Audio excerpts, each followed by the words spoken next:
చూడు వినోద్, నీ భార్యతో అందంగా ఆనందంగా ఫస్ట్ నైట్ జరుపుకోవచ్చు. నీ దగ్గరున్న డాక్యుమెంట్స్ మీద సంతకం పెట్టివ్వు. ఏ లాయర్, ఆ డాక్యుమెంట్స్ మీద వినోద్ సంతకాలు తీసుకో. బాబు, ఈ డాక్యుమెంట్స్ మీద సంతకాలు పెట్టి ఆయనకి ఇవ్వు. వద్దండి, ఈ కాగితాలు తిరిగి ఆవిడకే ఇచ్చేస్తాను. మీరంతా ఆవిడ మోసం చేస్తున్నారండి. వినోద్, మాట తప్పుతున్నావు. నిన్ను నీ భార్యని కలిపితే చాలు, ఏం చెబితే అది చేస్తానన్నా? అది కాదండి, మా ఆవిడని నాతో కలుపుతారనే ఆశతో ఆవేశంలో అప్పుడు అలా అనేశాను. కానీ రాజేశ్వరిదేవి గారి మొహం చూసినప్పుడు, నేను వివేకని అబద్ధం చెప్పినప్పుడు నాకు చాలా బాధేసిందండి. ఇంకేమనిపించింది అన్న? మమ్మల్ని మోసం చేసి ఆస్తి అంతా నువ్వే అనుభవించాలని అనిపించిందే? చిచి, మీలాగా ఆస్తి కోసం ఆశపడే గుంటరక్కని కాదు నేను. ఇప్పుడే ఈ విషయం రాజేశ్వరిదేవి గారికి చెప్పి ఆవిడ ఆస్తి పత్రాలు ఆవిడకే ఇచ్చేస్తాను. రే, ఆస్తి మొత్తం తిరిగి ఇచ్చేస్తాడంట్రా. మరి మనం చిన్న పిల్లలం కదా, చేతిలో చాక్లెట్ కూడా పెట్టకుండా వెళ్ళిపోతాడంట. ఏమంటారు? ఒరేయ్ దొంగ రాసుకే, ఆడిన మాట తప్పి మమ్మల్ని ఎదిరించి వెళ్లే ధైర్యం నీకెక్కడి నుంచి వచ్చిందిరా? చెప్పు. ధైర్యం ఒకళ్ళు ఇస్తే వచ్చేది కాదు. అయినా మీలాంటి విశ్వాసం లేని కుక్కలతో మాట్లాడే అవసరం నాకు లేదు. పదకావేరి, ఎరా వెళ్ళిపోదామనే గోతికాడ నక్కల్లా ఇంతమంది ఆస్తి కోసం కాచుకుని కూర్చుంటే ఎరా ఇంట్లో అప్పగించొస్తాయంట్రా. ఆ డాక్యుమెంట్స్ లాక్కని వాడి పని పూర్తి చేయండి. వెళ్ళండి.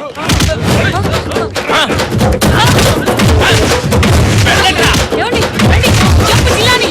ఏయ్, పారిపోతున్నాడు, పట్టుకోండిరా. నేనేం చేయను. రండి. డాక్యుమెంట్లు అయ్యో, డాక్యుమెంట్స్ చింపేశాడే.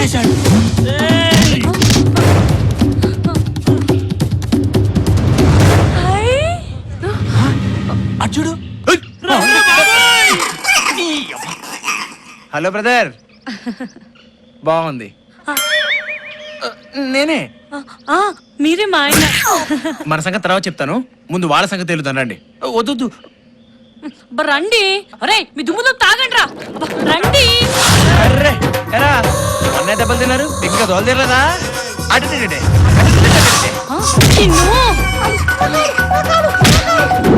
అమ్మో, నేనే.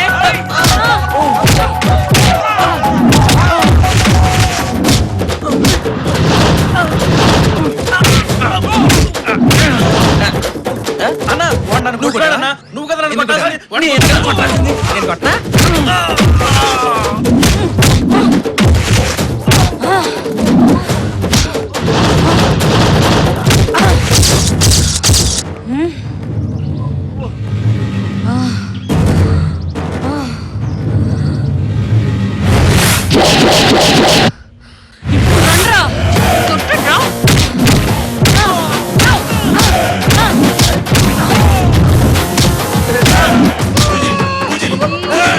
కొట్టించుకోవద్దు. వాళ్ళు కొట్టలేకపోతే నువ్వు వెళ్ళి కొట్టు. అలాగే. అలా పారిపోతావేంటి?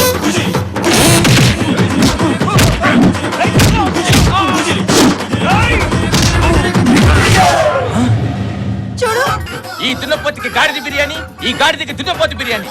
వెళ్ళండ్రా, వెళ్ళండ్రా, వెళ్ళరా.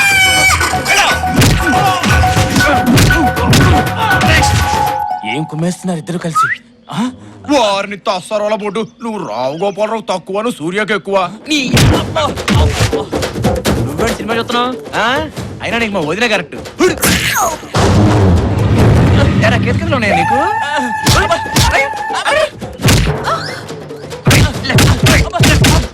మా ఆయన కొట్టిస్తావా? వదలవే. అబ్బో, నా చెయ్యి. పనిలో ఉన్నా కదా, చెప్పా కదా నిన్ను.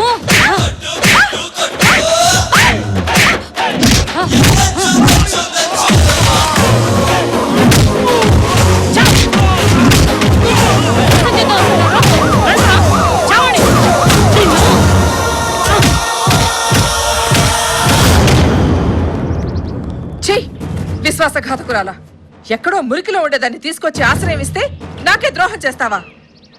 చిత్తు కాగితాలు ఏరుకుని అమ్మేవాడివి, ఏదో దూరం బంధువు కదా అని తీసుకొస్తే ఇద్దరు గుంటనక్కల్లా చేరి నా ఆస్తినే కాజేయాలని చూస్తారా? ఎరా మీ అబ్బా బ్రోతల్స్ తోనే సరిపెట్టుకుంటారనుకున్నాను. ఎంత బ్యాక్గ్రౌండ్ ఉందారా మీకు?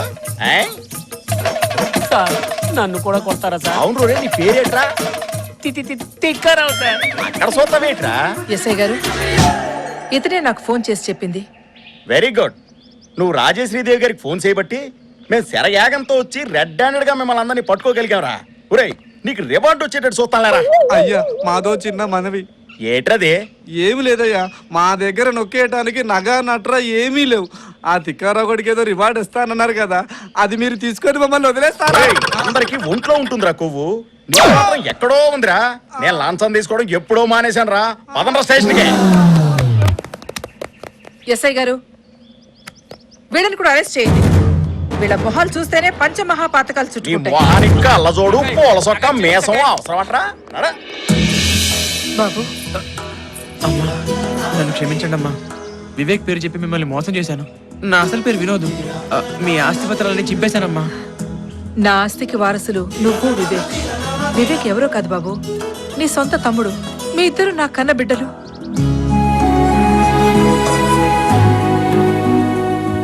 నేనే మీ కొడుకుని ఎలా అనుకుంటున్నారు? వివేక్కి నాకు పోలికున్నంత మాత్రాన నేను మీ కొడుకుని ఎందుకు అవుతాను? చిన్నప్పుడు నీకు వివేక్కి పచ్చబొట్టు పొడిపించాను బాబు. ఎక్కడో అమ్మవారి గుడి దగ్గర రోడ్డు పక్కన దెబ్బలు తగిలి పడున్న నన్ను శకుంతల అనేవాడు రక్షించి హాస్పిటల్లో చేర్పించింది. ఆవిడే నన్ను పెంచి పెద్ద చేసింది. నిజమే బాబు, ఆ విధంగా విధే మనల్ని వేరు చేసింది. అమ్మా బాబు,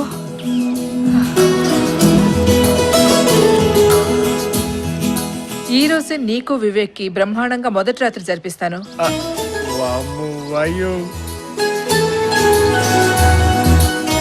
మరి మాకు మీకు కూడాను. మంచి రోజు చూడక్కర్లేదా అత్తయ్య? అమ్మో అలా మా ఆయన పారిపోతాను. నా బంగారు కొండ.